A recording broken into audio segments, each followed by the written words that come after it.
Hello guys, कैसे हैं आप सब लोग। लेवल अप के एपिसोड 71 के साथ हाजिर हूँ। लास्ट एपिसोड में हमने देखा था जिन्हों आर्किटेक्ट को हरा देता है और आर्किटेक्ट उसे कहता है जवाब सारे तुम्हारे अंदर है, और वो अपने ब्रेन के अंदर चला जाता है। सिस्टम के जरिए उसे सारा डेटा मिल जाता है। जहाँ पर एक वार हो रही होती है वो उस जगह पर पहुंच जाता है। जिन्हों देखता है सिल्वर सोल्जर्स का सामना शैडो मोनार्च के साथ होता है। शैडो मोनार्च सारे सिल्वर सोल्जर्स को मार देता है। उसी वक्त नेक्स्ट सीन बाहर का होता है। मिस्टर वू जिन हंटर्स गिल्ड वालों की मदद लेने में कामयाब हो जाते हैं। चोई जोंग और चाइन अपनी पूरी टीम लेकर वहाँ पर आ जाते हैं और वो इस गेट के बाहर आकर खड़े हो जाती हैं। चोई जोंग गेट के सामने खड़े होकर कहते हैं, तुमने कहा कि जिन्हों इस गेट के पीछे है, इसके पीछे से तो बहुत ज्यादा पावरफुल मैजिकल एनर्जी निकल रही है। चाइन भी महसूस करती है और कहती है ये पावर जिन्हों की नहीं है, फिर ये पावर किसकी हो सकती है। मिस्टर वूजिन ये सोच रहे होते हैं, जिन्हों ने मुझे कहा था कि डबल डंजन के अंदर उन मॉन्स्टर्स को मैंने नहीं मारा था, फिर मुझे इस बात की समझ नहीं आई वो वापस इस जगह पर क्या करने के लिए आया होगा। इसको तो हम कोई इंसिडेंस भी नहीं कह सकते। वो अपनी मर्जी से इस डंजन में दाखिल हुआ है। फिर वह दरवाजा अपने आप खुल जाता है और वो अंदर दाखिल होते हैं और बहुत ज्यादा हैरान हो जाते हैं क्योंकि सामने बहुत सारे स्टैचूज होते हैं। मिस्टर वूजिन भी बहुत ज्यादा हैरान हो जाते हैं और कहते हैं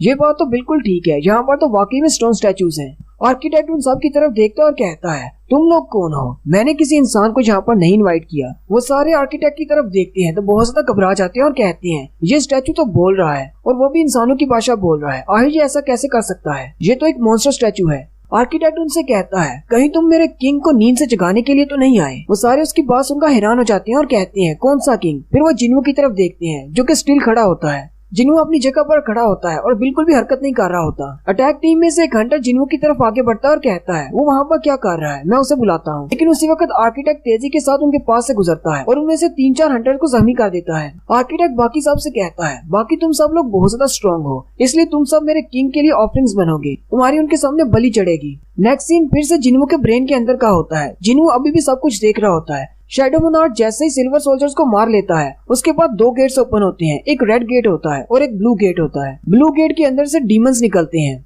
डीमंस की एक पूरी आर्मी होती है और वो सारे क्लैन्स होते हैं जिनमें एसएल का क्लैन भी शामिल होता है जो कि रेडिट क्लैन है। जबकि रेड गेट में से बीस्ट निकलते हैं। उस बीस्ट की आर्मी को एक बड़ा सा वुल्फ लीड कर रहा होता है जबकि डीमंस को डीमन किंग बैरन लीड कर रहा होता है। चोई जोंग अपने हीलर्स से कहते हैं जख्मी साथियों को जल्दी से हील करो और जख्मियों को जल्दी से गेट से बाहर ले जाओ और जाकर हील करो। आर्किटेक्ट अपने सारे स्टैचूज को दोबारा से खड़ा कर लेता है और उनसे कहता है मैं तुम सब लोगों को एक मौका दूंगा मेरे किंग की रीबर्थ को देखने का। लेकिन साथ ही वो हंसते हुए कहता है उस मौके को हासिल करने के लिए तुम्हें तब तक जिंदा रहना होगा। वो बड़े वाले स्टैचू को भी खड़ा कर लेता है। बड़े वाला स्टैचू अपनी आंखों से लेजर बीम फेंकता है। चोई जोंग सबसे कहते हैं जल्दी से डॉज करो। वो सारे लोग डॉज करते हुए उसकी लेजर बीम से बचते हैं। चोई जोंग अपने फायर मैजिक को इस्तेमाल करते हुए बड़े वाले स्टैचू पर अटैक करते हैं और बाकियों से कहते हैं मैंने इसको डिस्ट्रैक्ट किया है, तुम लोग छोटे स्टैचूज को खत्म करो। मिस्टर वूजिन भी जंप करते हुए एक छोटे स्टैचू के चेहरे पर पंच मारते हैं। वो अपनी फुल पावर लगा देते हैं लेकिन कुछ भी नहीं होता। उस स्टैचू के चेहरे पर छोटा सा डेंट भी नहीं पड़ता।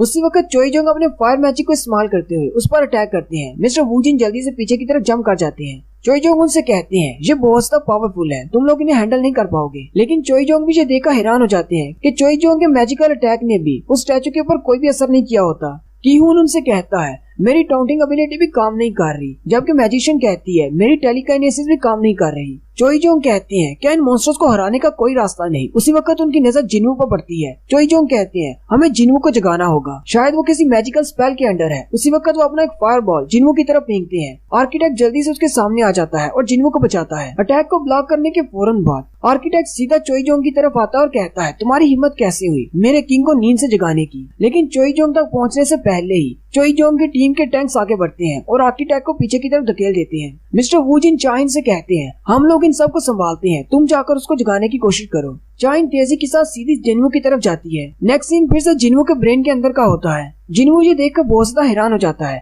कि शैडो आर्मी और वो सारे डीमंस और मॉन्स्टर्स आपस में फाइट करना शुरू कर देते हैं। जिन्हों कहता है आखिर इनके साथ मसला क्या है, डीमंस और ये बीस्ट जो कि अभी गेट से निकले हैं ये इन शैडो सोल्जर्स को क्यों मार रहे हैं, क्या ये दोनों एक साइड पर नहीं। अगर ये वार सिल्वर सोल्जर्स और मॉन्स्टर्स के दरमियान है तो फिर मॉन्स्टर्स शैडो सोल्जर्स से क्यों फाइट कर रहे हैं। जिन्हों भी ये सोचकर बहुत ज्यादा हैरान होता है और कहता है आज यहाँ पर हो क्या रहा है, क्या ये शैडो सोल्जर्स और मॉन्स्टर्स एक ही पेज पर नहीं है, क्या ये दोनों भी आपस में दुश्मन है या फिर इनकी आपस में अंदरूनी फाइट है। बहुत सी जबरदस्त फाइट के बाद शैडो मोनार्च डीमन किंग बैरन को हरा देता है। शैडो मोनार्च डीमन किंग की तरफ आगे बढ़ता है। शैडो मोनार्च डीमन किंग से कहता है हम लोगों ने आज इस फाइट को जीत लेना था, तुमने मुझे धोखा क्यों दिया। डीमन किंग उसे कहता है तुम तो बहुत ज्यादा लकी हो, नहीं तो आज मैंने तुम्हें अपने हाथों से मार देना था। शैडो मोनार्च उसे कहता है, मैंने पूछा तुमने ऐसा क्यों किया। डीमन किंग आगे से हंसना शुरू कर देता है और उसके बाद डीमन किंग उसे कुछ कहता है, लेकिन जिन्हो को उसकी भाषा की समझ नहीं आती। वो किसी और ही लैंग्वेज में उससे बात करता है। शैडो मोनार्च आगे बढ़ता है और उसे सर से पकड़ लेता है और ऊपर उठाकर उसके सर को पिचकाकर उसे मार देता है।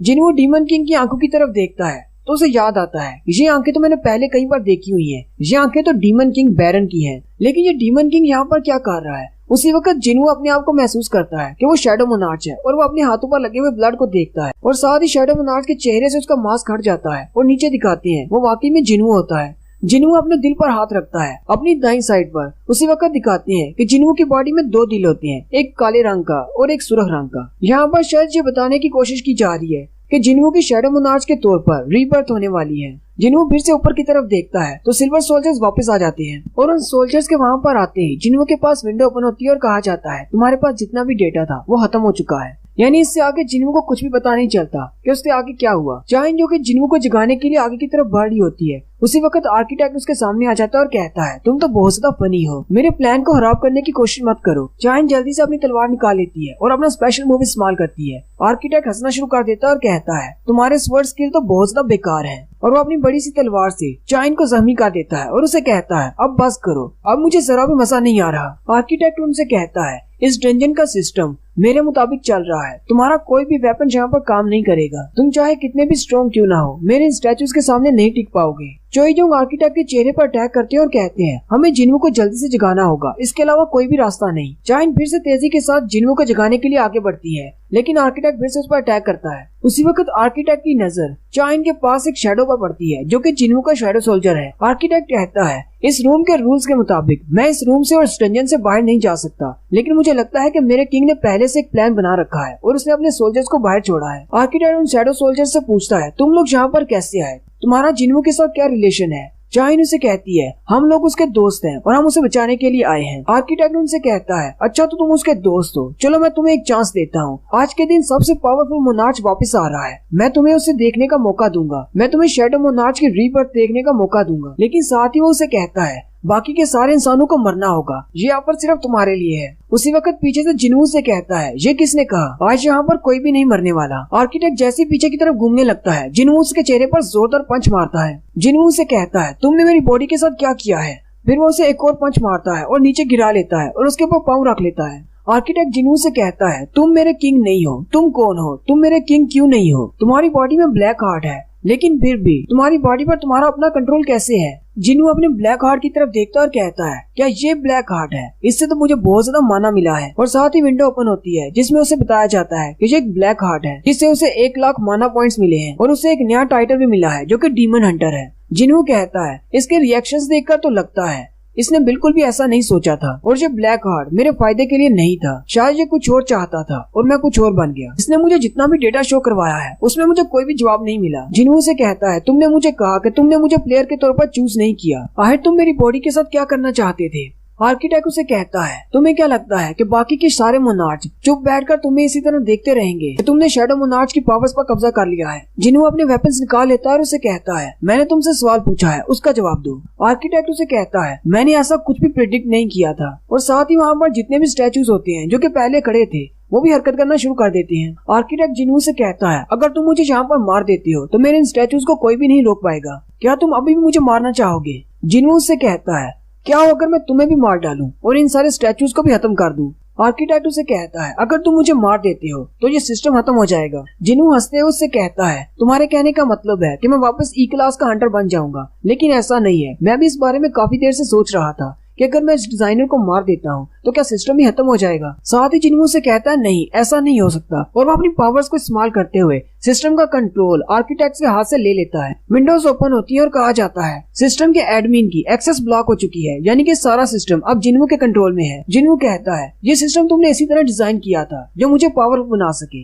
अब मैं पावरफुल हूँ, अब मैं इस सिस्टम को निकल जाऊंगा और मैं ही सिस्टम बन जाऊंगा। और साथ ही जिन्हो स्ट्राइक करते हुए आर्किटेक्ट को मार देता है। आर्किटेक्ट मरने से पहले आखिरी अल्फाज जो कहता है वो जिन्हो से ये कहता है मैं प्रिडिक्ट करता हूँ, नहीं मैं भविष्यवाणी करता हूँ। पिलर्स ऑफ आरी जिन्होंने स्काई को होल्ड किया हुआ है वो बन जाएंगे, तब तुम अपनी मौत से नहीं भाग पाओगे। और इन्हीं अपनी लास्ट वर्ड्स के साथ आर्किटेक्ट मर जाता है। नेक्स्ट सीन डंजन के बाहर का दिखाया जाता है, जहाँ पर बहुत सारे हंटर्स पहले उनका इंतजार कर रहे होते हैं। जिनवो और वो सारे लोग उस डंजन में से बाहर निकलते हैं। चोइंजोंग और चाइन बहुत ज्यादा सहमी होती हैं। बाहर वाले हंटर्स से देखकर बहुत ज्यादा हैरान हो जाते हैं और कहते हैं हमारे एस रैंक के हंटर्स इतने ज्यादा सहमी है, आखिर अंदर हुआ क्या होगा। मिस्टर वू जिन आगे बढ़ते हैं और उन सारे गिल्ड मेंबर्स से कहते हैं क्या तुम डंजन से डेड हंटर्स को निकालने में हमारी मदद करोगे। ये बात सुनकर वो भी बहुत ज्यादा घबरा जाते हैं, लेकिन इनकी मदद करते हैं। जिनवो कहता है मुझे लगता है कि उस आर्किटेक्ट की रियल बॉडी यहाँ पर नहीं थी, लेकिन उसने मुझे फिर भी कोई जवाब नहीं दिया और मुझे लगता है वो मुझे जवाब देने वाला भी नहीं। और यहीं पर हमारी एपिसोड 71 का एंड होता है। एक्सप्लेनेशन अच्छी लगी हो तो कमेंट करके जरूर बताएं। चैनल को सब्सक्राइब कर दें, वीडियो को लाइक और शेयर कर दें। शुक्रिया। हेलो गाइस, कैसे हैं आप सब लोग। लेवल अप की एपिसोड 72 के साथ हाजिर हूँ। जिनवो अपनी पूरी टीम के साथ डबल लेयर डंजन को क्लियर करके आर्किटेक्ट को मारकर बाहर आ जाता है। मिस्टर वू जिन कहते हैं आज हमारे 20 टॉप रैंक के हंटर्स मारे गए। अगर ये डंजन ब्रेक हो जाती तो यहाँ पर बहुत ज्यादा कैजुअलिटीज होती। जिनवो उन सारी की डेड बॉडीज को देख रहा होता है और कहता है मैंने इन गिल्ड वालों को कहा था कि एसोसिएशन वालों को बुला कर लाओ। मुझे लगा था शायद तुम लोग मेरी मदद कर सकोगे, लेकिन मेरी वजह से ये सारे लोग मारे गए। मिस्टर वू जिन कहते हैं ये सारी तुम्हारी गलती नहीं है, वैसे भी तुम्हारी मूवमेंट्स पर नजर रखना हमारा काम था और इन सब को यहाँ पर मैंने बुलाया था। इस सब में एसोसिएशन वालों की भी उतनी ही गलती है, लेकिन मुझे एक बात की समझ नहीं आई, तुम्हें कैसे पता चला कि डबल लेयर डंजन यहाँ पर ओपन हुई है। जिन्हों मिस्टर वू जिन से कहता है डंजन ने मुझे बुलाया था। मिस्टर वू जिन हैरान हो जाते हैं और कहते हैं एक डंजन तुम्हें कैसे बुला सकती है। जिन्हों कहता है मुझे एक मैसेज मिला था इस डंजन की लोकेशन के बारे में। मिस्टर वू जिन कहते हैं क्या हम वो मैसेज देख सकते हैं। जिन्हों कहता है नहीं, वो मैसेज सिर्फ मेरे ब्रेन में होता है, कोई भी दूसरा उसे नहीं देख सकता। चाइन आगे बढ़ती है और जिन्हू से कहती है क्या तुम ठीक हो। जिन्हू से कहता है हाँ मैं ठीक हूँ, लेकिन साथ ही जिन्हू चकराते हुए नीचे गिर जाता है। जिन्हू जमीन पर गिर जाता है और बाकी के सारे हंटर्स परेशान हो जाते हैं। नेक्स्ट सीन जापान का होता है, जहाँ पर बड़े बड़े ट्रकों में माना क्रिस्टल्स को भरकर लाया जाता है और उन सारे क्रिस्टल्स को एस रैंक के गेट के बाहर अनलोड किया जाता है। यूरी ऑर्लो भी वहाँ पर खड़ा होता है और कहता है यहाँ पर 2 मिलियन टन माना क्रिस्टल्स लाए गए हैं, इतना काफी होगा एक बैरियर बनाने के लिए। यूरी ऑर्लव कहता है मैं एक बैरियर क्रिएट करूंगा, उसके बाद वो अपने आप इन माना क्रिस्टल से एनर्जी लेते हुए अपने आप को कंप्लीट कर लेगा और ये डंजन का गेट क्लोज हो जाएगा। लेकिन साथ ही यूरी कहता है यहाँ पर कुछ बहुत ही अजीब है। साथ खड़ा बंदा उसे कहता है क्या हुआ, क्या हमारा बैरियर कमजोर है, क्या वो टिक नहीं पाएगा। यूरी उसे कहता है नहीं, बैरियर तो बिल्कुल ठीक है, लेकिन यहाँ पर कोई है जो कि बहुत ज्यादा पावरफुल है। यूरी उसे कहता है कौन हो तुम, अपने आप को जाहिर करो। साथ वाला बंदा यूरी से कहता है तुम्हें क्या लगता है कि कोई इंसान इतना ज्यादा बेवकूफ हो सकता है कि एस रैंक की डंजन के करीब अपने आप को रखे, जबकि उसे पता है कि डंजन ब्रेक कल होने वाला है। यूरी उसे कहता है मैंने तुमसे कब कहा कि वो कोई इंसान है। उसी वक्त एक बिल्डिंग के ऊपर दिखाते हैं, एक बंदा खड़ा होता है और कहता है इसकी सेंसेस तो बहुत ज्यादा शार्प है। साथ ही वो कहता है मुझे ये अच्छी तरह से पता है कि इसकी पावर्स कहाँ से आ रही है, इसकी सेंसेस इतनी तेज तो होनी ही चाहिए। खैर अब इस बात से कोई फर्क नहीं पड़ता, वैसे भी ये स्टार्ट होने वाला है। जैसा मैंने प्रेडिक्ट किया था हमारा प्लान वैसे ही चल रहा है। वहीं पर गलियों में आर्मी अपने टैंक्स लेकर आ जाती है। हंटर्स कहते हैं ये लोग यहाँ पर टैंक्स और मॉडर्न वेपन्स लेकर आ गए हैं, इन मॉन्स्टर्स के सामने वो नहीं टिक पाएंगे। दूसरा हंटर उसे कहता है अगर यूरी ऑर्लव का बैरियर फेल हो जाता है तो कम से कम आर्मी की मदद से हमें थोड़ा सा टाइम तो मिल जाएगा प्रिपेयर करने के लिए, ताकि और भी हंटर्स को बुलाया जा सके। जब सारे माना क्रिस्टल्स को सड़क पर रख दिया जाता है, यूरी ऑर्लव आगे की तरफ बढ़ता है और कहता है अगर मेरा ये प्लान अच्छे से काम कर गया तो आज मैं अकेला इंसान बन जाऊंगा जो अकेले ही एस रैंक की डंजन को क्लियर कर सकता है। ऑर्लव कहता है वैसे मैं भी यही चाहता हूँ कि लोग मेरे बारे में ये कहें कि मैंने एस रैंक के गेट को अकेले क्लियर किया, लेकिन एक और बंदा है जो कि एस रैंक के गेट को क्लियर कर सकता है, वो भी अकेले, इसलिए मैं उससे ये टाइटल नहीं लेना चाहता। और साथ ही वो अपनी बॉटल खोलता है और पीना शुरू कर देता है। साथ वाला बंदा उसे कहता है तुम एक मिशन पर हो, ऐसे कैसे पी सकते हो। यूरी उसे कहता है ये तो बस मैं अपने आप को रिलैक्स करने के लिए पी रहा हूँ, टेंशन ना लो, मैं ज्यादा नहीं पीने वाला। ऑर्लव उससे पूछता है कितने एस रैंक के हंटर्स हैं जो कि स्टैंड बाई पर हैं। वो उसे कहता है तकरीबन 15। ऑर्लव कहता है ये तो बहुत ही थोड़ी ऑडियंस है मेरा शो देखने के लिए। यूरी उससे पूछता है अमेरिका वाले क्या कर रहे हैं, उन्होंने अपने हंटर्स को यहाँ पर क्यों नहीं भेजा।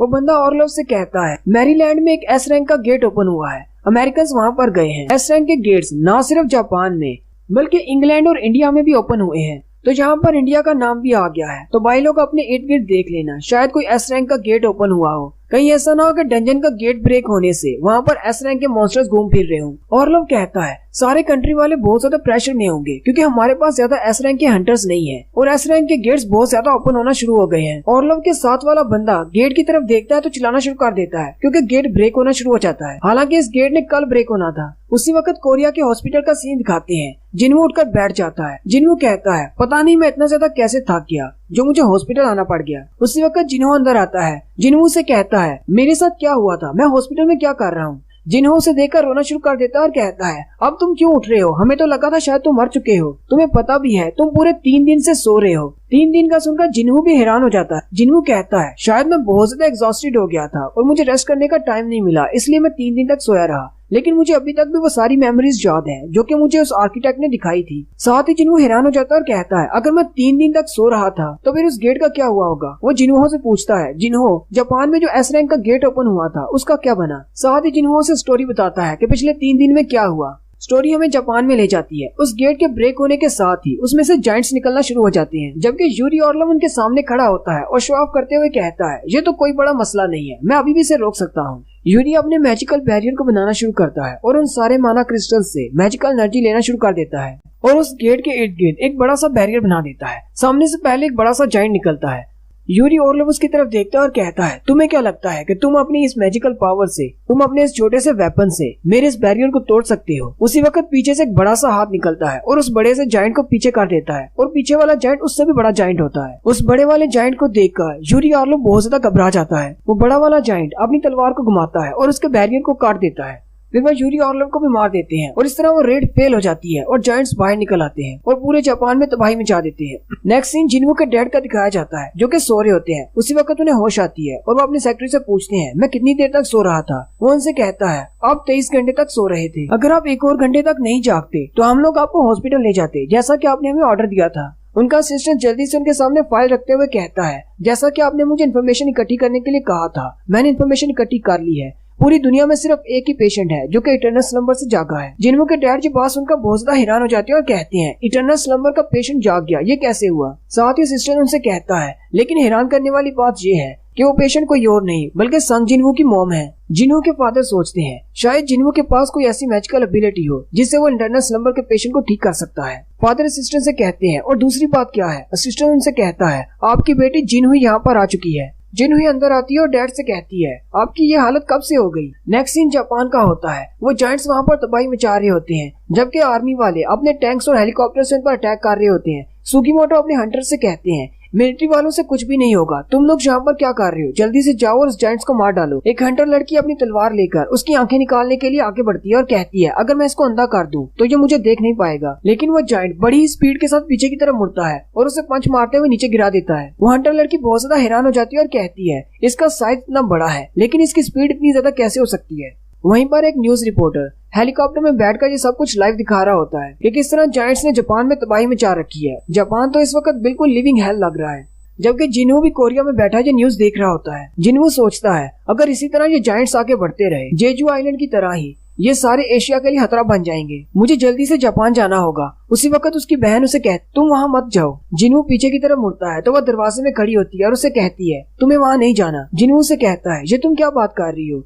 जिन्हों से कहती है मैं नहीं चाहती कि तुम जापान जाओ। जिन्हों उसके उदास चेहरे की तरफ देखता और कहता है मैं तो कहीं भी नहीं जा रहा, मैं तो रेस्ट करने वाला हूँ, तुम्हें पता है ना मैं काफी ज्यादा थक चुका हूँ। वो आगे बढ़ता है और उसके सर पे हाथ रखते हुए बाहर चला जाता है। जिन्हों बाहर जाकर बेंच पे बैठ जाता है और बीरू को बुलाता है। बीरू से कहता है जी मेरे किंग। जिन्हों से कहता है कहीं तुम सारा दिन बैठकर ड्रामा तो नहीं देखते रहते मेरी बहन को प्रोटेक्ट करने की बजाय। बीरू बहुत ज्यादा घबरा जाता है। जिन्हों से कहता है अच्छा ठीक है, मुझे ये बताओ मेरी बहन के बिहेवियर में कोई तब्दीली तो नहीं आई। बीरू से कहता है नहीं मैंने ऐसा कुछ भी नोटिस नहीं किया। जिन्हों कहता है मुझे लगता है कि मेरी बहन अभी भी उन ऑक्स के इंसिडेंट की वजह से डरी हुई है। आज से पहले उसने मुझे कभी किसी डंजन में जाने से मना नहीं किया, सिर्फ 4 साल पहले पहली बार मना किया था जब मेरी पहली रेड थी। फिर वो उठकर आगे चल पड़ता है और कहता है अब मैं क्या करूं। उसी वक्त उसके सामने आकर एक गाड़ी रुकती है और वो उस गाड़ी में बैठ जाता है। वो गाड़ी जिन्हों के फादर ने भेजी होती है।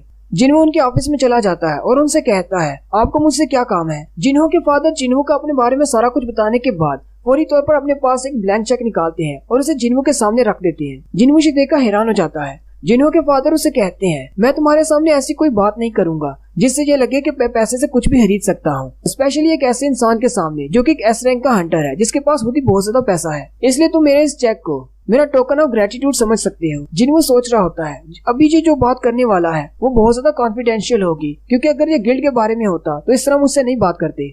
जिन्हों उनसे कहता है आप मुझसे क्या खरीदना चाहते हैं इस पैसे के बदले। जिन्हों के फादर उसे कहते हैं मुझे भी वही बीमारी है जो तुम्हारी मॉम को थी। ये बात सुनते ही जिन्हों बहुत ज्यादा चौंक जाता है और उनसे पूछता है क्या जिन्हों को इस बारे में पता है। डैड उसे कहते हैं नहीं, मेरी सेक्रेटरी, मेरी वाइफ और मेरे डॉक्टर को पता है। जिन्हों उनसे कहता है लेकिन अब मुझे भी पता है। जिन्हों के डैड उसे कहते हैं, मैं इस पूरी दुनिया में इस बीमारी का इलाज ढूंढ रहा था और मुझे सिर्फ एक ही इंसान मिला जो इस बीमारी से बाहर निकल पाया है, और मुझे नहीं लगता कि ये कोई इंसिडेंस है कि इंटरनल स्लंबर से जागने वाली वो औरत तुम्हारी मॉम है। मुझे तुमसे बस सच जानना है। अगर तुम मेरी मदद करोगे तो मैं हमेशा तुम्हारे एहसान के तले दबा रहूंगा। जिन्हों कहता है, एक तरफ मेरी बहन है जो मुझे जापान की रेड में जाने नहीं दे रही, और एक तरफ जिन्हों के डैड है जो कि इंटरनल स्लंबर में मुब्तला है और उन्हें इलाज चाहिए। अब मुझे फैसला करना होगा कि मुझे क्या करना है। और यहीं पर हमारी एपिसोड 72 का एंड होता है। एक्सप्लेनेशन अच्छी लगी हो तो कमेंट करके जरूर बताएं। चैनल को सब्सक्राइब कर दें, वीडियो को लाइक और शेयर कर दें। शुक्रिया।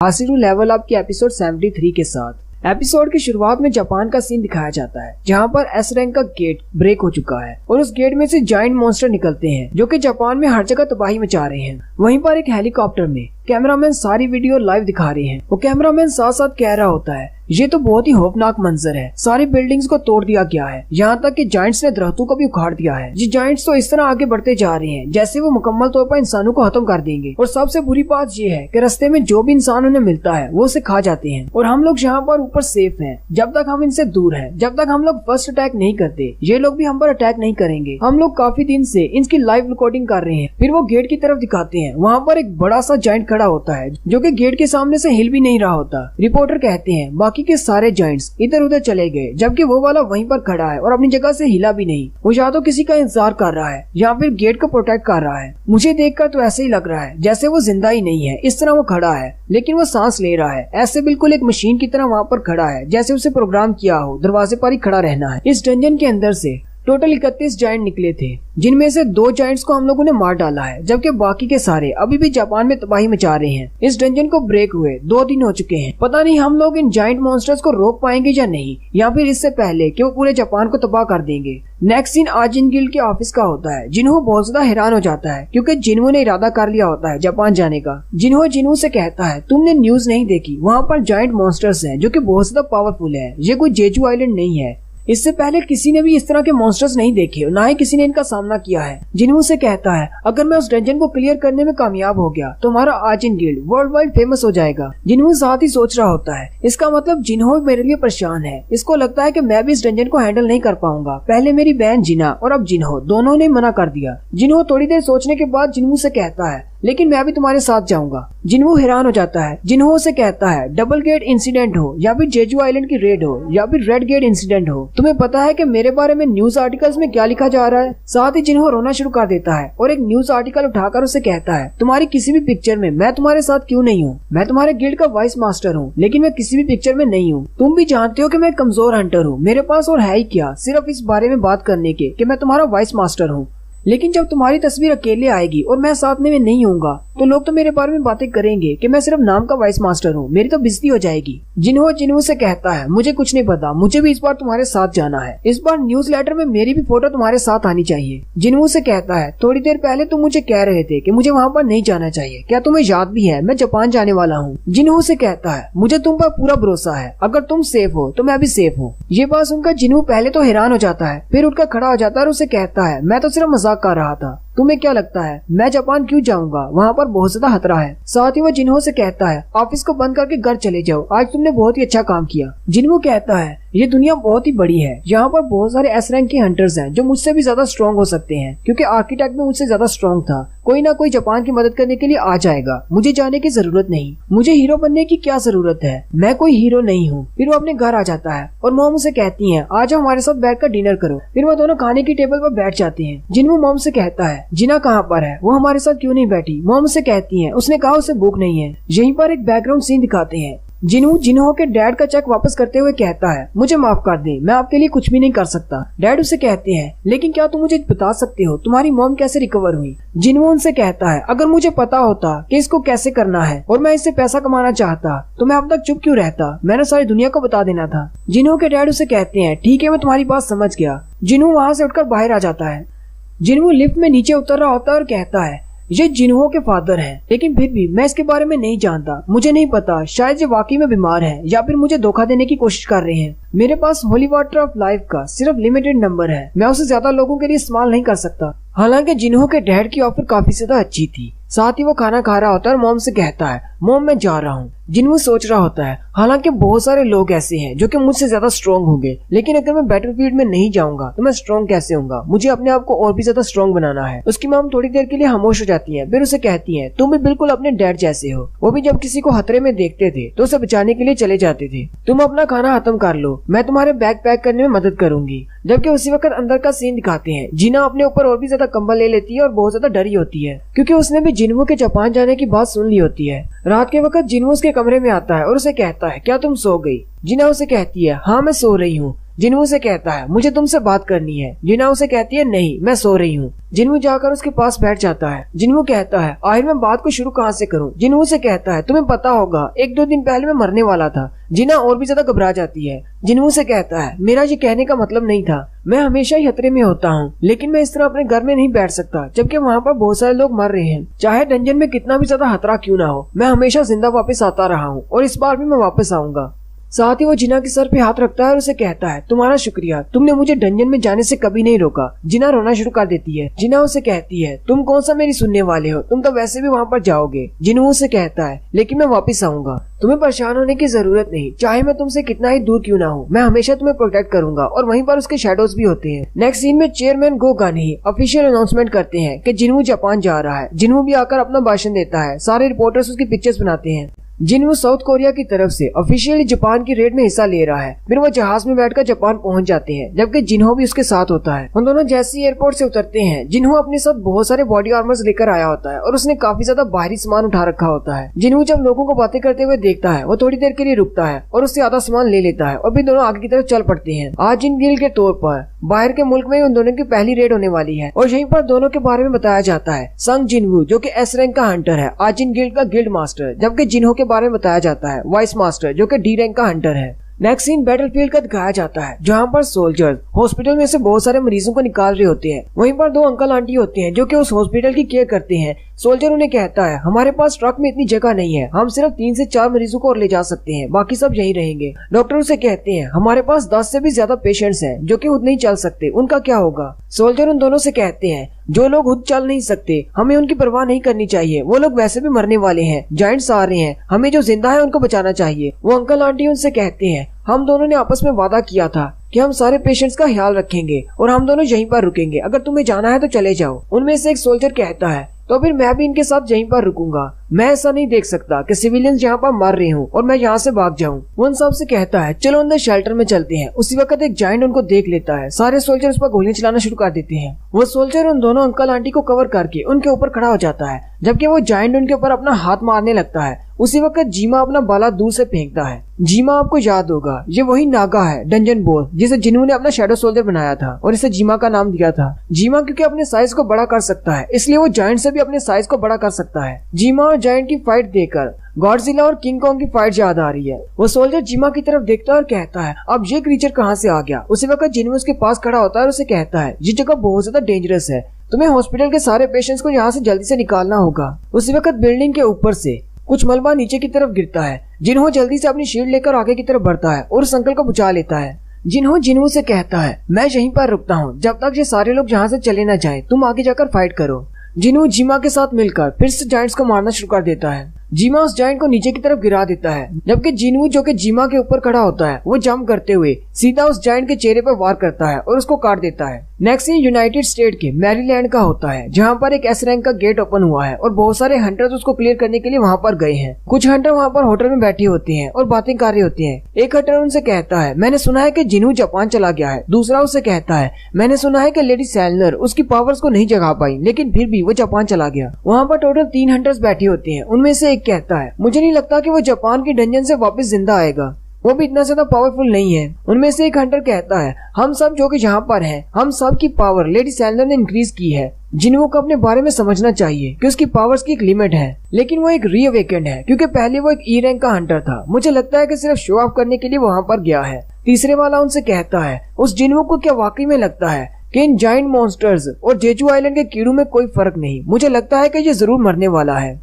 उनमें से एक कहता है मैं अपनी यार्ड को दांव पर लगाता हूँ कि वो एक ही दिन में मर जाएगा। दूसरा कहता है मैं अपना पूरा घर दांव पर लगाता हूँ कि वो 2 दिन में मर जाएगा। जबकि थॉमस आंद्रे भी वहीं पर बैठा होता है। वो उनसे कहता है क्या तुम लोगों को पक्का पता है? चलो फिर मैं भी दांव लगाता हूँ, मैं अपनी स्कैवेंजर गिल्ड की पूरी बिल्डिंग को दांव पर लगाता हूँ कि जिन्हों वहाँ से जिंदा वापस आएगा। इन सारी बातों को छोड़ो, एस रैंक की डंजन जो कि कल ब्रेक होने वाली है उसके बारे में सोचो। मुझे नहीं लगता कि तुम में से ज्यादातर उसमें सरवाइव कर पाएंगे। साथ ही वो विंडो में से बाहर एस रैंक के गेट की तरफ देखता है और कहता है, मुझे लगता है कि कल जहाँ पर भी चीजें बहुत ज्यादा एक्साइटिंग होने वाली है। नेक्स्ट सीन फिर से जापान का होता है। वही कैमरामैन जो कि जहाज में बैठा है ऊपर से रिपोर्टिंग कर रहा होता है और कहता है, हमारी ऑडियंस को यकीन नहीं होगा, यहाँ पर शैडो क्रीचर्स जायंट्स को मार रहे हैं। वो सामने एक जायंट की तरफ दिखाते हैं जिस पर चिड़ियां चढ़ी होती हैं। वो सारी चिड़ियां उसे खा रही होती हैं। उसी वक्त एक छोटी बच्ची को दिखाते हैं जो कि आगे आगे भाग रही होती है, जबकि एक जायंट उसके पीछे लगा होता है। वो जैसे ही अपना हाथ आगे बढ़ाकर उस बच्ची को उठाने लगता है, वहाँ पर इग्रिस आ जाता है और अपनी तलवार से उसके हाथ को काट देता है और जल्दी से उस बच्ची को कवर कर लेता है।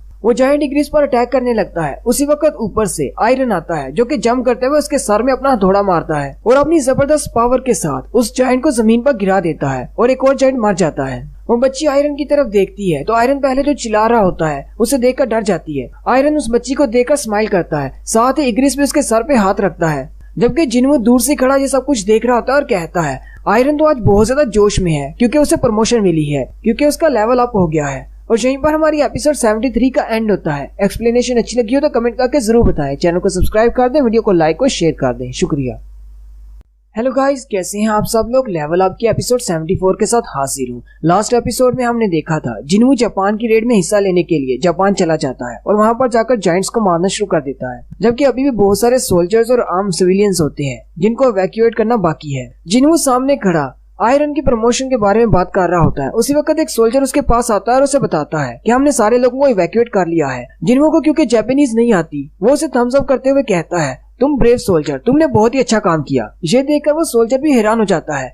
जिन्हों से कहता है, इस सोल्जर को भी अपने साथ लो और जितने भी लोग यहाँ पर बच गए हैं उन सबको सेफ जोन में पहुंचाओ। जिन्हों सोल्जर को अपने साथ ले जाता है। जिन्हों जब देखता है कि आसपास कोई भी नहीं है, जिन्हों कहता है, चलो फिर अपनी स्पीड बढ़ाते हैं। जिन्हों के सामने जो एक जायंट की डेड बॉडी पड़ी होती है, जिन्हों से कहता है, जागो, और उसके शैडो सोल्जर को बाहर निकाल लेता है। जायंट्स को शैडो सोल्जर बनाने के बाद उसकी स्पीड थोड़ी बढ़ जाती है। जापानीज के कमांड सेंटर में जो लोग मुसलसल इस सब को देख रहे होते हैं वो कहते हैं, बहुत सारे इलाके अभी तक क्लियर किए जा चुके हैं। जितने भी जायंट्स आसपास भाग गए थे उन सबको मार दिया गया है।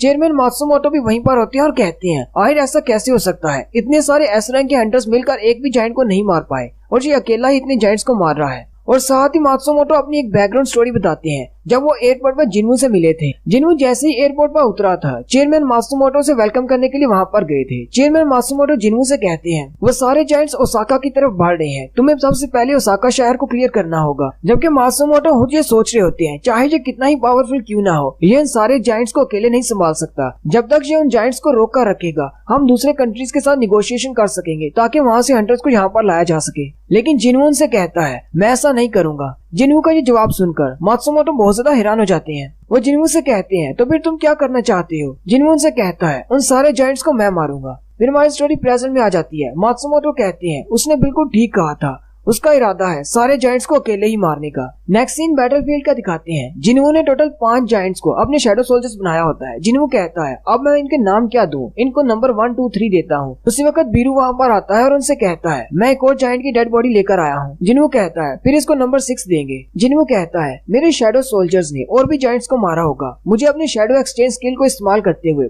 बाकी के जायंट्स से भी शैडो सोल्जर्स निकालने होंगे। वो जिन्हों से कहता है, मैं यहाँ से जा रहा हूँ, तुम थोड़ी देर के लिए खुद को संभाल लेना। जिन्हों कहता है, अभी तक तो सारा काम बहुत ही आसान रहा है, मैंने अपने शैडो सोल्जर्स को पूरे जापान में भेज दिया है। वो जाकर दूसरे हंटर्स की मदद कर रहे हैं इन जायंट्स को मारने के लिए। मेरे शैडो सोल्जर्स का मुझे ये फायदा है कि वो बार बार रीजनरेट कर सकते हैं, जबकि जायंट्स उनके साथ फाइट करके थक जाते हैं। इस तरह वो उनको नहीं हरा पाएंगे। मेरे पास अभी माना पावर बहुत ज्यादा है। जब मुझे डीमन टाइटल मिला था तब मुझे बहुत ज्यादा माना पॉइंट्स मिले थे। लेकिन असल मसला इस वक्त दूसरी छोटी डंजन्स है, क्योंकि पूरे जापान में एस रैंक की डंजन की वजह से सारे हंटर्स बिजी हैं और उन डंजन्स को क्लियर करने वाला कोई भी नहीं, और उनके गेट टूटने की वजह से सारे छोटे मॉन्स्टर्स भी बाहर निकल रहे हैं। फिर एस रैंक की डंजन को ओपन हुए 7 दिन गुजर जाते हैं। जिन्हों और जिन्हों गलियों में चलते हुए जा रहे होते हैं। सारे का सारा टोक्यो तबाह हो चुका होता है। वहीं पर उनको हानिकावा मिलती है। जिन्हों हानिकावा से पूछता है, तुम्हारे अलावा यहाँ पर और कोई हंटर तो नहीं। हानिकावा से कहती है, नहीं, यहाँ पर और कोई भी हंटर नहीं, सिर्फ मैं ही हूँ। हानिकावा उन्हें डिटेल्स के बारे में बताती है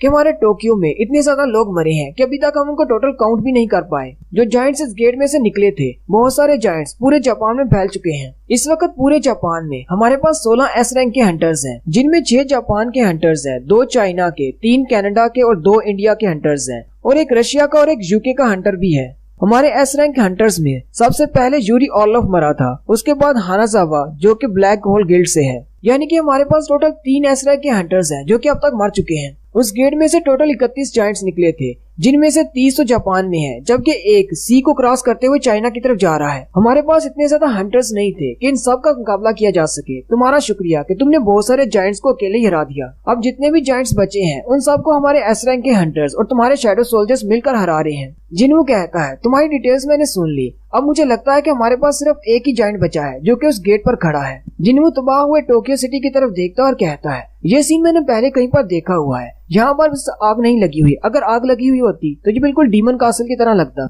जिन्हों कहता है मैंने डंजन के अंदर उस आर्किटेक्ट को मार डाला था, मुझे लगा था शायद वो उसकी फेक बॉडी है, लेकिन अभी तक सिस्टम ने मुझे कोई भी वार्निंग या कोई भी मैसेज नहीं दिया, इसलिए शायद हो सकता है वो उसकी रियल बॉडी हो। जिन्हों कहता है हो सकता है डीमन कासल का व्यू फ्यूचर की कोई झलक हो, लेकिन मैंने इसीलिए तो अपनी स्ट्रेंथ को हासिल किया है ताकि मैं फ्यूचर को ऐसा होने से रोक सकूं, और मुझे रोकना भी है। मैं यहाँ पर स्ट्रेंथ हासिल करने के लिए आया हूँ ताकि इन जायंट्स को मारने पर मुझे और ज्यादा एक्सपीरियंस पॉइंट्स मिले और मैं और ज्यादा स्ट्रॉन्ग हो जाऊँ। जिन्हों हानिकावा से कहता है हम लोग इस डंजन के अंदर जाने वाले हैं। हानिकावा उसे कहती है लेकिन बाकी के एस रैंक के हंटर्स यहाँ पर नहीं है, उनको आ लेने दो। जिन्हों से कहता है मेरे पास मेरी पूरी आर्मी है, तुम्हें परेशान होने की जरूरत नहीं। साथ ही जिन्हों अपने सारे शैडो सोल्जर्स को वापस बुला लेता है। वहीं पर दूसरे इलाके में जापान की टीम एक जायंट के साथ फाइट कर रही होती है। वो लोग अपने जायंट को मारने के बाद कहते हैं वो सारे के सारे शैडो क्रीचर्स कहाँ पर चले गए। हमें लगता है कि वो सारे टोक्यो में वापस चले गए हैं, उन्होंने इस जायंट को पूरा भी नहीं मारा, हमारे लिए सारा छोड़ गए। जिन्हों की सारी शैडो आर्मी वहाँ पर आकर इकट्ठी हो जाती है।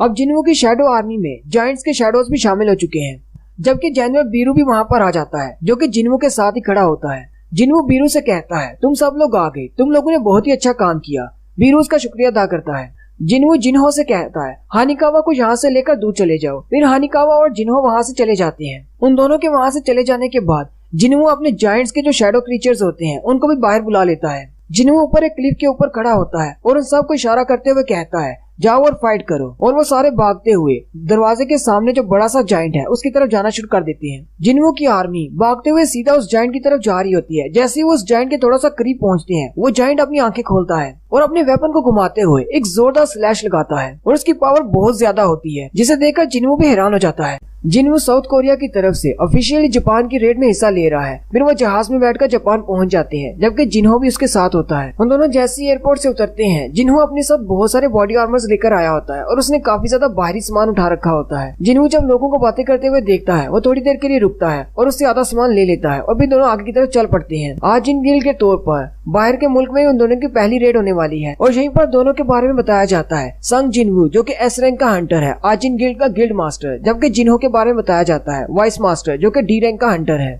नेक्स्ट सीन बैटलफील्ड का दिखाया जाता है, जहाँ पर सोल्जर्स हॉस्पिटल में से बहुत सारे मरीजों को निकाल रहे होते हैं। वहीं पर 2 अंकल आंटी होते हैं जो कि उस हॉस्पिटल की केयर करते हैं। सोल्जर उन्हें कहता है हमारे पास ट्रक में इतनी जगह नहीं है, हम सिर्फ 3 से 4 मरीजों को और ले जा सकते हैं, बाकी सब यहीं रहेंगे। डॉक्टर उसे कहते हैं हमारे पास 10 से भी ज्यादा पेशेंट्स हैं जो कि खुद नहीं चल सकते, उनका क्या होगा। सोल्जर उन दोनों से कहते हैं जो लोग खुद चल नहीं सकते हमें उनकी परवाह नहीं करनी चाहिए, वो लोग वैसे भी मरने वाले हैं, जायंट्स आ रहे हैं, हमें जो जिंदा है उनको बचाना चाहिए। वो अंकल आंटी उनसे कहते हैं हम दोनों ने आपस में वादा किया था कि हम सारे पेशेंट्स का ख्याल रखेंगे और हम दोनों यहीं पर रुकेंगे, अगर तुम्हें जाना है तो चले जाओ। उनमें से एक सोल्जर कहता है तो फिर मैं भी इनके साथ यहीं पर रुकूंगा, मैं ऐसा नहीं देख सकता कि सिविलियंस यहाँ पर मर रहे हूँ और मैं यहाँ से भाग जाऊँ। वो उन सब से कहता है चलो अंदर शेल्टर में चलते हैं। उसी वक्त एक जायंट उनको देख लेता है, सारे सोल्जर उस पर गोलियां चलाना शुरू कर देते हैं। वो सोल्जर उन दोनों अंकल आंटी को कवर करके उनके ऊपर खड़ा हो जाता है, जबकि वो जायंट उनके ऊपर अपना हाथ मारने लगता है। उसी वक्त जीमा अपना बाला दूर से फेंकता है। जीमा आपको याद होगा, ये वही नागा है डंजन बॉस जिसे जिन्होंने अपना शैडो सोल्जर बनाया था और इसे जीमा का नाम दिया था।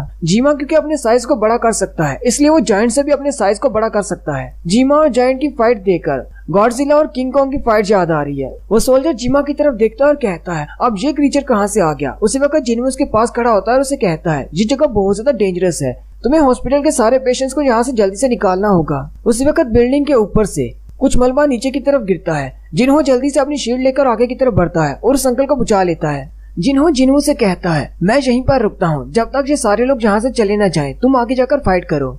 जिन्हो जीमा के साथ मिलकर फिर से जायंट्स को मारना शुरू कर देता है। जीमा उस जायंट को नीचे की तरफ गिरा देता है, जबकि जिन्हो जो कि जीमा के ऊपर खड़ा होता है वो जंप करते हुए सीधा उस जायंट के चेहरे पर वार करता है और उसको काट देता है। नेक्स्ट सीन यूनाइटेड स्टेट के मैरीलैंड का होता है, जहाँ पर एक एस रैंक का गेट ओपन हुआ है और बहुत सारे हंटर्स उसको क्लियर करने के लिए वहाँ पर गए हैं। कुछ हंटर वहाँ पर होटल में बैठे होते हैं और बातें कर रहे होते हैं। एक हंटर उनसे कहता है मैंने सुना है कि जिन्हो जापान चला गया है। दूसरा उससे कहता है मैंने सुना है कि लेडी सैलनर उसकी पावर्स को नहीं जगा पाई, लेकिन फिर भी वो जापान चला गया। वहाँ पर टोटल 3 हंटर्स बैठे होते हैं। उनमें से एक कहता है मुझे नहीं लगता कि वो जापान की डंजन से वापस जिंदा आएगा, वो भी इतना ज्यादा पावरफुल नहीं है। उनमें से एक हंटर कहता है हम सब जो कि यहाँ पर हैं, हम सब की पावर लेडी सैलनर ने इंक्रीज की है। जिन्हो को अपने बारे में समझना चाहिए कि उसकी पावर्स की एक लिमिट है, लेकिन वो एक रीअवेकेंड है क्योंकि पहले वो एक ई रैंक का हंटर था। मुझे लगता है कि सिर्फ शो ऑफ करने के लिए वहाँ पर गया है। तीसरे वाला उनसे कहता है उस जिन्हो को क्या वाकई में लगता है कि इन जाइंट मॉन्स्टर्स और जेजू आइलैंड के कीड़ों में कोई फर्क नहीं? मुझे लगता है कि ये जरूर मरने वाला है।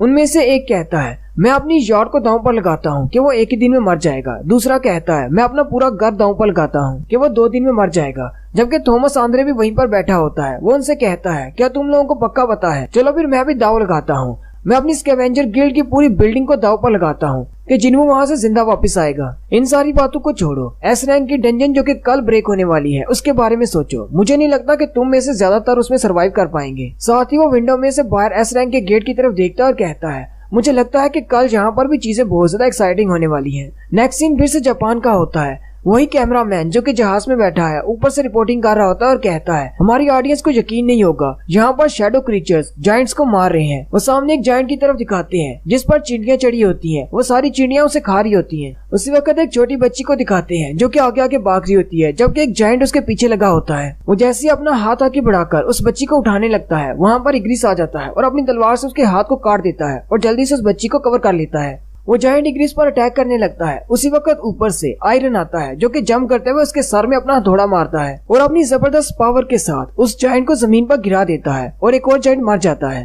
वो बच्ची आयरन की तरफ देखती है तो आयरन पहले जो चिल्ला रहा होता है उसे देखकर डर जाती है। आयरन उस बच्ची को देखकर स्माइल करता है, साथ ही इग्रिस भी उसके सर पे हाथ रखता है, जबकि जिन्हो दूर से खड़ा ये सब कुछ देख रहा होता है और कहता है आयरन तो आज बहुत ज्यादा जोश में है क्योंकि उसे प्रमोशन मिली है, क्योंकि उसका लेवल अप हो गया है। और यहीं पर हमारी एपिसोड 73 का एंड होता है। एक्सप्लेनेशन अच्छी लगी हो तो कमेंट करके जरूर बताएं। चैनल को सब्सक्राइब कर दें, वीडियो को लाइक और शेयर कर दें। शुक्रिया।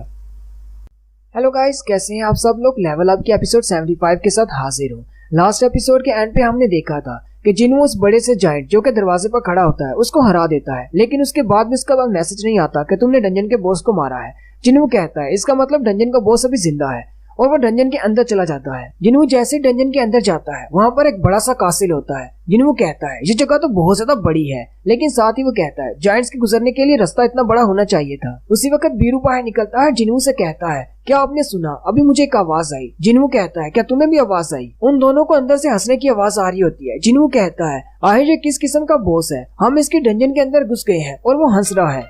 कमरे में एक बड़ा सा जायंट होता है जिसे जंजीरों में बांधा गया होता है और वो हंसते हुए रूलर से कह रहा होता है देखो मुझे किसने पहले ढूंढ लिया। वो जिन्हो को देखते ही उसे कहता है वेलकम मुनार्च, जल्दी से मुझे इन चेन से आजाद कर दो। मुझे पता है कि रूलर्स क्या प्लान बना रहे हैं, हमें जल्दी से जाकर दूसरे मुनार्च को भी इस बारे में बताना होगा। लेकिन जैसे जिन्हो उसके थोड़ा सा करीब जाता है वो गुस्सा हो जाता है और कहता है तुम मुनार्च नहीं हो, तुम्हें तो मैं नहीं जानता, तुम कौन हो? जिन्हो उस जायंट से पूछता है ये रूलर्स जिनका तुम कह रहे हो क्या उन्होंने तुम्हें यहाँ पर बांध कर रखा है? जायंट किंग उसे कहता है हाँ उन्होंने मुझे यहाँ पर बांध कर रखा है क्योंकि वो मुझे इस्तेमाल करना चाहते थे, अपनी वार के लिए स्टेपिंग स्टोन बनाना चाहते थे। जिन्हो सोचता है इससे पहले मैंने बहुत सारे मॉन्स्टर के साथ बात करने की कोशिश की, लेकिन कोई भी मुझे डायरेक्टली जवाब नहीं दे पाया, सिस्टम उन्हें अलाउ नहीं कर रहा था। जिन्हो उससे पूछता है ये रूलर्स कौन है जिनका तुम कह रहे हो? जायंट उसे कहता है ये रूलर्स मुनार्च के पुराने दुश्मन हैं। जिन्हो कहता है अगर वो मुनार्च के दुश्मन है तो इसका मतलब वो मेरे भी दुश्मन है क्योंकि मैं भी एक शैडो मुनार्च हूँ। जिन्हो उस जायंट से कहता है अगर उन रूलर्स ने तुम्हें यहाँ पर बांध कर रखा है तो इसका मतलब तुम भी एक मुनार्च हो।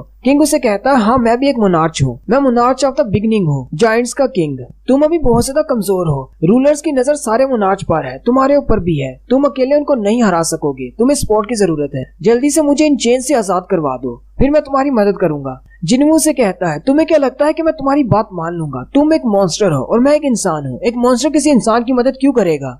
जायंट किंग जिन्हू से कहता है तो इसका मतलब मुझे तुम्हें अपना यकीन दिलाना होगा, और साथ ही वो अपनी भाषा में कुछ बोलता है। उसी वक्त जिन्हू के पास विंडो ओपन होती है जिसमें कहा जाता है कि जायंट्स के किंग रेजिया ने, जो कि मोनार्च ऑफ बिगिनिंग है, उसने तुम्हारे सामने अपनी लॉयल्टी को प्लेज किया है। ये एक स्पेशल स्किल है। इसके बाद अगर तुम इस डील को एक्सेप्ट करते हो, तुम दोनों एक दूसरे से झूठ नहीं बोल पाओगे। क्या तुम इसकी डील को एक्सेप्ट करना चाहोगे? जिन्हू कहता है अब मुझे क्या करना चाहिए? क्या मुझे इसकी डील को एक्सेप्ट कर लेना चाहिए? जिन्हू कहता है ठीक है, मुझे एक्सेप्ट है। साथ ही जिन्हू के पास विंडो ओपन होती है और कहा जाता है कि तुमने इस डील को एक्सेप्ट कर लिया है, अब तुम दोनों एक दूसरे से झूठ नहीं बोल सकते। अगर तुम झूठ बोलोगे तो तुम दोनों को पेनल्टी दी जाएगी। जायंट किंग रेजिया जिन्हू से कहता है अब जल्दी से मुझे आजाद कर दो, मैं तुम्हारी मदद करूंगा। जिन्हू से कहता है चलो ठीक है, मुझे तुम पर मुकम्मल तौर पर भरोसा है। लेकिन साथ ही वो चुप हो जाता है और अपने मुंह पर हाथ रख लेता है क्योंकि जिन्हू से झूठ बोल रहा होता है। जिन्हू को उस पर भरोसा नहीं होता। रेजिया जिन्हू से कहता है यही तो इस स्किल का मकसद है, तुम दूसरे से झूठ नहीं बोल सकते, तुम बोल ही नहीं पाओगे। जिन्हू रेजिया से कहता है लेकिन हम दोनों इस तरह कैसे बात कर सकते हैं? बाकी के मॉन्स्टर्स तो मुझसे बात नहीं करते। रेजिया उसे कहता है कौन से मॉन्स्टर्स की बात कर रहे हो? जिन्हू से कहता है वही मॉन्स्टर जो इन डंजन से बाहर निकलते हैं। रेजिया उसे कहता है अच्छा तो तुम उनको मॉन्स्टर्स कह रहे हो, वो मॉन्स्टर्स नहीं है, वो तो जंग के बाद बच जाने वाले कैदी हैं। रेजिया जिन्हू से कहता है मेरा भी तुमसे एक सवाल है, तुम उन सारे आम से मॉन्स्टर्स को जो कि बहुत ज्यादा कमजोर हैं, उन्हें एक मोनार्च के लेवल पर कैसे कंसीडर कर सकते हो, जबकि मोनार्च उन मॉन्स्टर्स पर हुकूमत करते हैं। वो सारे मॉन्स्टर्स, वो जितने भी मॉन्स्टर्स हैं, कभी वो आर्मी का हिस्सा थे जो कि मोनार्च लीड किया करते थे। रूलर्स के साथ फाइट के बाद मोनार्च की आर्मी के जितने भी सोल्जर्स को रूलर्स ने पकड़ लिया और उन्हें एक लंबे अरसे तक बांध कर रखा गया या उन्हें कैद करके रखा गया, जिसकी वजह से उनकी ईगो हर्ट हुई क्योंकि वो है तो सारे मॉन्स्टर्स और बीस्ट ही। इसलिए जब वो डंजन से बाहर निकलते हैं तो वो बहुत ज्यादा गुस्से में होते हैं। लेकिन मैं उनसे बहुत ज्यादा अलग हूँ, मैं एक किंग हूँ, मैंने अपनी सैनिटी को बनाकर रखा, मैं उनकी तरह पागल नहीं हुआ। मुझे पता था कि एक दिन कोई ना कोई आएगा जो मुझे इन चेन से आजाद करेगा, और अब तुम यहाँ पर हो, मुझे आजाद करो। जिन्हू से पूछता है अभी तुमने रूलर्स का कहा कि तुम्हारी फाइट रूलर्स के साथ हुई थी, क्या ये रूलर्स वो सिल्वर सोल्जर्स हैं जिनकी बैक पे पंख भी हैं? रेजिया उसे कहता है हाँ बिल्कुल, जिनकी तुम बात कर रही हो वो रूलर्स के सोल्जर हैं। जिन्हू से पूछता है लेकिन वो रूलर्स हमारी अर्थ पर इन सारे मॉन्स्टर्स को क्यों बेचते हैं? रेजिया उसे कहता है वो लोग बैटलफील्ड को तैयार कर रहे हैं, वो उन मॉन्स्टर्स को यहाँ पर इसलिए बेचते हैं ताकि दोबारा से रूलर्स और मोनार्च के दरमियान फाइट हो सके, और इस बार ये फाइट अर्थ पर होगी। जिन्हू से कहता है मुझे तुम्हारी बात की समझ नहीं आई, आखिर इन मॉन्स्टर्स को यहाँ पर बेचने से बैटलफील्ड कैसे तैयार होगी? रेजिया जिन्हू से कहता है ये तो बहुत ज्यादा सिंपल है, रूलर्स चाहते हैं कि तुम्हारी अर्थ में मैजिकल एनर्जी को इंजेक्ट किया जा सके, और साथ ही एक बैकग्राउंड स्टोरी बताई जाती है कि अगर मॉन्स्टर जो कि एक डंजन से बाहर निकलते हैं वो इस दुनिया के लिए खतरा है, तो इन्हीं गेट के अंदर से बहुत सारी मैजिकल एनर्जी निकलती है जिसकी वजह से बहुत सारे इंसान हंटर्स बन रहे हैं, और ये एक ब्लेसिंग है। इसके अलावा डंजन के अंदर मॉन्स्टर्स को मारने पर बहुत सारे मैजिकल क्रिस्टल्स निकलते हैं जिनसे हम आर्मर्स बनाते हैं और उनको यूज भी करते हैं। लेकिन ये सारे मैजिकल क्रिस्टल्स और हंटर्स, जितना भी मैजिक इस दुनिया में है, वो सारा वार की तैयारी के लिए, अर्थ को एक बैटलफील्ड बनाने के लिए है। रेजिया जिन्हू से कहता है उन रूलर्स ने इन मॉन्स्टर्स को एक लंबे अरसे तक अपने पास रखा और फिर उन्होंने फैसला किया इन्हें इस जमीन पर छोड़ दिया जाए ताकि जब तुम लोग उनको मारो तो उनके ब्लड में मैजिकल एनर्जी फ्लो कर रही हो, जिससे तुम्हारा सारा वर्ल्ड मैजिकल एनर्जी से भर जाए और वो यहाँ पर आकर फाइट कर सके। वो ये चाहते हैं कि इस दुनिया को इतना ज्यादा मैजिकल एनर्जी से भर दे कि यहाँ पर वार की जा सके। जिन्हू से कहता है और इस बार वार किसके दरमियान होने वाली है?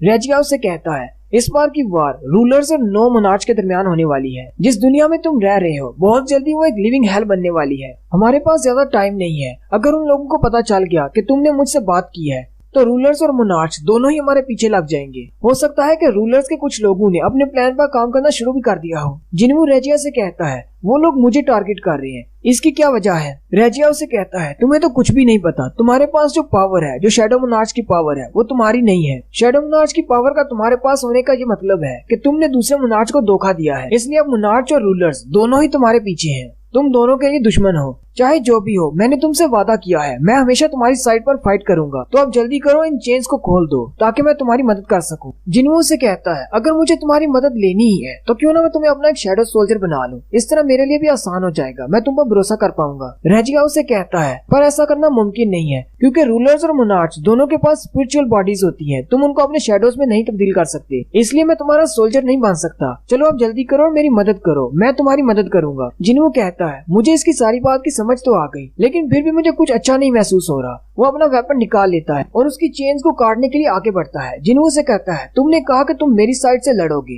रेजिया उसे कहता है हाँ बिल्कुल तुम्हारी साइड से लड़ूंगा, क्योंकि अगर तुम मेरी मदद करोगे तो मैं तुम्हारी मदद करूंगा। साथ ही जिन्हू उसकी एक चेन को काट देता है। साथ ही रेजिया का एक हाथ आजाद हो जाता है। साथ ही जिन्हों उसके दूसरे हाथ की चेन को काटने लगता है और उसे कहता है, क्या तुम इंसानों की भी मदद करोगे? इस पर रेजिया उसे कोई भी जवाब नहीं देता, क्योंकि वो जवाब ही नहीं दे पाता, क्योंकि वो झूठ नहीं बोल सकता। झूठ बोलने पर उसका मुंह बंद हो जाता है। यही उनकी डील थी। जिन्हों से कहता है, तुमने जवाब क्यों नहीं दिया? क्या ये हमारी डील की वजह से है? तुम झूठ नहीं बोल सकते। साथ ही जिन्हों की नजर उसकी गर्दन के पीछे पड़ती है। उसकी गर्दन के पीछे क्रिस्टल लगा होता है। यही वो क्रिस्टल है जो कि रूलर्स ने मॉन्स्टर्स की गर्दन के पीछे लगाया है, जिसकी वजह से उनके कान में आवाज आती है कि इंसानों को मार डालो। जिन्हों से कहता है, तुम बाकी मॉन्स्टर से बिल्कुल भी अलग नहीं हो। तुम्हारे कान में भी यही आवाज आती है कि इंसानों को मार डालो, और ये रूलर्स का ऑर्डर होता है। ये बात सुनते ही रेजिया को जब कोई भी रास्ता नजर नहीं आता, वो अपने खुले हुए हाथ से जिन्हों पर अटैक करता है। जिन्हों रेजिया से कहता है, हमारी डील के बारे में भूल जाओ, मुझे तुम्हारी मदद नहीं चाहिए। तुम्हें जिंदा रखना यानी कि इंसानियत के लिए खतरा है। साथ ही वो अपना डैगर उसके सीने में दंसा देता है और उसे कहता है, तुम इंसानियत के लिए खतरा हो, इसलिए तुम्हें यहीं पर खत्म करना होगा।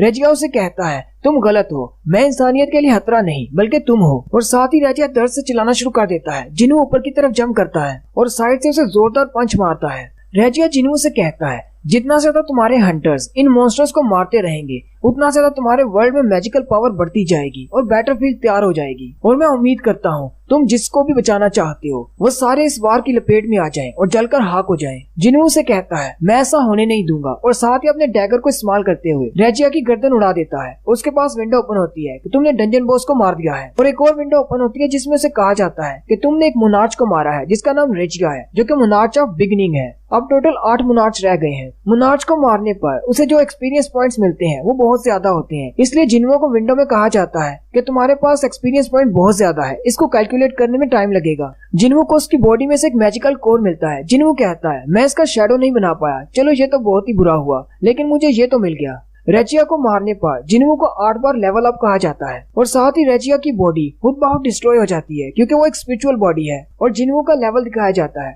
जिन्हों इस वक्त लेवल 122 पर है। नेक्स्ट सीन अमेरिका का दिखाया जाता है, जहां पर एक नेशनल लेवल का हंटर जिसका नाम क्रिस्टोफर रीड है, उसके पास नॉर्मा सेलनर और डिप्टी डायरेक्टर जाते हैं। क्रिस्टोफर उन दोनों से कहता है, मुझे नहीं पता था कि तुम दोनों यहाँ पर आने वाले हो, आने से पहले बताना चाहिए था। डिप्टी डायरेक्टर क्रिस्टोफर से कहते हैं, हमें तुमसे कुछ बहुत ही जरूरी बात करनी है, इसलिए क्या तुम सभी को बाहर भेज सकते हो? क्रिस्टोफर अपनी सेक्रेटरी से कहता है, सभी को बाहर भेज दो, जब तक ये दोनों चले नहीं जाते किसी को भी अंदर मत भेजना।